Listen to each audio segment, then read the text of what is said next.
In this video, I'm going to show you how to use Layer Mask to make a black and white with colour photo effect in Photoshop. First, go down to Adjustment Layers and click on Black and White.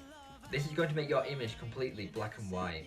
You can view your original image by clicking on this little eye icon. What you want, but when it comes to you, I'm never good enough. Now select your layer mask and click B on your keyboard, or click on the brush tool at the side over here.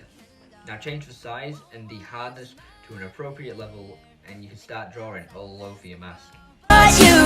Make sure that your two colours that you are using are black and white. If they're not black and white, make sure they are, otherwise it's not going to work. You can cycle between both of the colours by clicking on this little arrow in the corner, or by clicking X on your keyboard. Now you can start drawing all over your mask. If you draw a little bit out of where you don't want it to be drawn, click X on your keyboard and draw over that part, and it will erase the colour. In love, if I ever did that, I think I'd have a heart attack. I think I'd have a heart attack. I think I'd have a heart attack. Never break a sweat.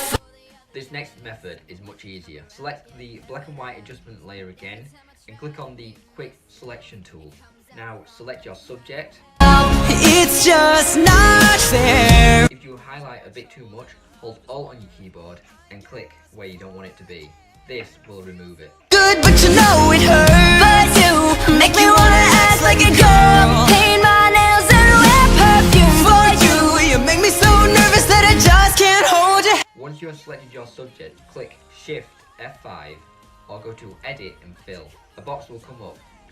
In the contents, select black if your layer mask is white, and then click OK. As you can see, you now have a black and white image with colour.